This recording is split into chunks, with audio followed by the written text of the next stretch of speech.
Hello everybody, thanks for joining me on my running experience. I've been running for 2 months now and I'm super excited to share with you a lot of what I've learned. There's 3 main takeaways for me at least. First, it's gotten me physically fit. Second, I lost 25 pounds in 2 months. And third, most importantly, my mental health has improved tremendously. I feel so much better about myself. I've lost a lot of stress and anxiety, and I'm excited to share more lessons with you along this journey. Thank you.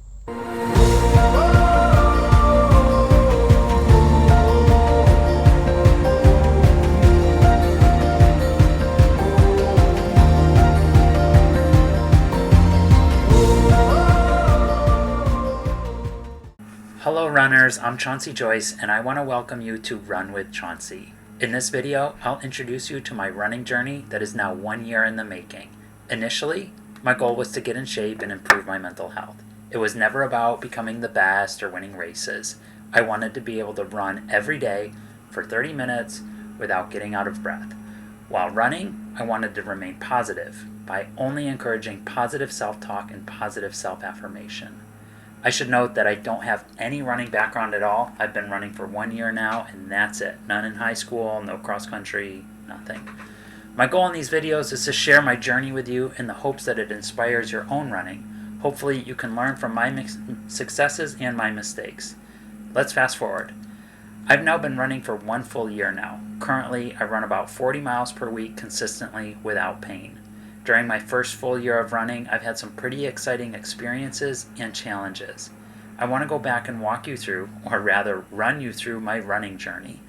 The most exciting experiences were reaching certain running milestones. The 5K, the 10K, the 10 mile, the 13.1 half marathon, and the 26.2 full marathon, the 50K or 32 mile run, and even a race in which I ran 110 miles. However, there was an injury in that mix too that I was able to overcome, and I'll share that. Remember, when I first set out to run, I never had the goal of completing such distances. My goal was to get in shape and improve my mental health. Over time, my goals changed, and yours will likely change too. Initially, running was very tough. In my first run, I couldn't even make it to the end of the block before slowing down to a near walking pace because I was so winded. Eventually, running became a bigger part of my life. It became a release, a habit, my me time. Again, this was my time that I promised to be nice to myself. I would only allow positive statements. Never would I allow myself to say such things as, I should be faster, I'm going too slow, I'm already tired, I'm so out of shape. Rather, I've conditioned myself to reframe my thoughts in a positive lens and to repeat positive mantras, such as, I'm out here getting it done, I'm running well, I'm feeling good, I'm proud of myself, I got this, or even one step at a time, I'm doing well. I think focusing on such mantras and phrases has contributed greatly to my running experiences and success. It's easy to be hard on ourselves, so I encourage you to make a promise to yourself that you remain positive during your runs. Like me, I think you'll see the positives of this practice start to spill over into other parts of your life. My first one was very rough and humbling. I started running from my house and I was winded by the end of the block. What was initially going to be a 3-mile run quickly turned into a walking-running combination for the next 30 or 40 minutes. If I could redo that first run, I would have walked more than half of the run or tried alternating walking and running every half mile or even every block until I got to 3 miles. Then that run would serve as a benchmark for my progress going forward. I would aim to do less and less walking during the activity. Once I could run for 3 miles without being winded, then I would focus on distance, that is, going further. Running is a lot harder than I expected. I shifted my focus to running consistently, about 3 to 4 runs per week. Those first 2 weeks were the hardest for me because my legs felt constantly sore.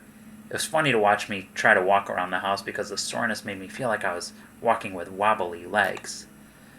By the 3rd week, I wasn't nearly as sore. I could finally run without feeling exhausted and sore. Now, my pace is not impressive, but it didn't worry me.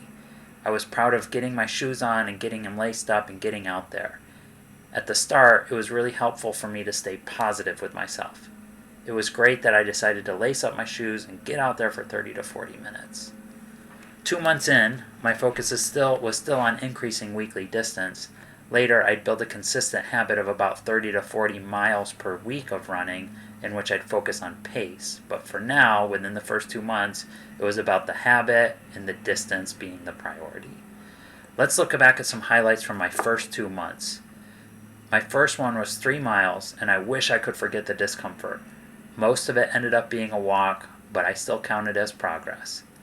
In my first week of running, I was proud to get out there 4 times.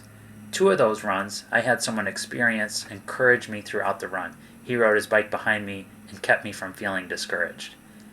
In my second week of running, I completed 3 runs, and I was proud to go on a 4-mile run. From that point on, I was focused on running 3 days in a row, followed by a rest day. In my third week of running, I was proud to run a 6-mile run. And again, the pace on these is not my focus yet. My focus is on increasing how long I can run. If you talk to an experienced runner about pace, they'd probably be laughing at mine. But we all run our own run, and I'm proud of how I'm doing. I have had a handful of friends who are runners, and they made it clear to me that I was not natural at the sport, that I'm not genetically gifted or anything, that is. That's okay. I'm proud of how I'm doing. I'm proud of my progress. In the 4th week, I went on my longest run ever of 10 miles, and you better believe I let everybody and their mother know about it. My cat Shadow was waiting for me on the porch when I got home. He clearly didn't care, though. In my 5th week, I discovered a love for trail running. After weeks of running on concrete sidewalks, I found the wooded trail to be so serene and calming. Something about the atmosphere made me feel at peace. After I knew I could run 10 miles, I set my sight on a half marathon race 2 weeks out.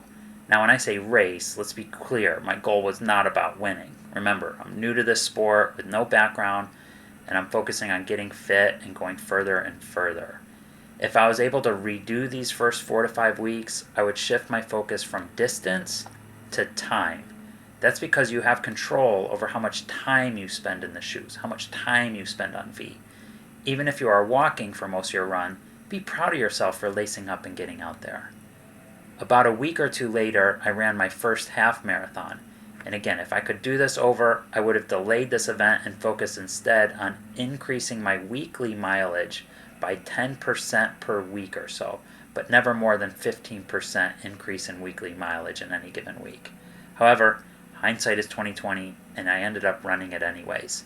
My goal was to finish with holding a steady pace. However, I ended up getting really excited, and I really pushed myself in terms of pace, and the distance was 30% more than I had ever gone. After the run, I started having some knee pain, and I noticed that 2 of my toenails needed some pretty serious attention. Now, there's a very delicate balance with listening to your body and yet pushing yourself. This balance is unique for each of us. I'll share my experience with this balance, but know that yours will be unique. With my knee pain staying with me for the next few days after my first half marathon, I clearly discovered that I ignored the warning signs my body was sending me and that I pushed too hard. I consulted my doctor for a couple of referrals. That led me to a visit to a podiatrist and a physical therapist. Both helped me overcome these setbacks and were delighted that I came in early before an issue became chronic. Running is a hard sport.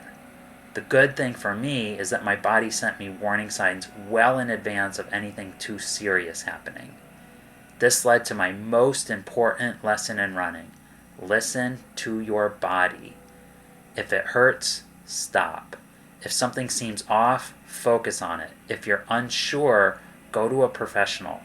I'm in my late 30s, completely new to running, and got charged up for a challenge. My brother was the first one to tell me this, yet I still learned it the hard way. Listen to your body. Currently, I'm back to running about 5 to 6 days per week with 1 long run a week. 75% of the time, I run in the woods. I find trail to be less impactful on my body and more serene than road running. I'm still running on the road and sidewalks 25% of the time because I enjoy the convenience and the pace is fun. Mixing up my runs has helped me keep the sport interesting. I don't like to get too stuck into a habit or a route or a pace that I lose interest and get stuck into a routine and stop challenging myself. But if my body is trying to tell me something, I listen to my body and I adjust my plans. Running is a very individual experience. You hear me say, for me, a lot.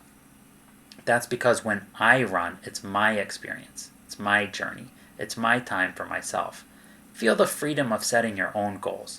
It may feel discouraging when you get passed by somebody faster, but that's okay. You're out there giving it what you have. You run your own run. This is your race, your pace. Be proud of the time you're investing in yourself. Be proud of what you are doing. So run your run. Enjoy your run. Be proud of your run. Be proud of yourself. And remember, anytime you want, you can always run with Chauncey.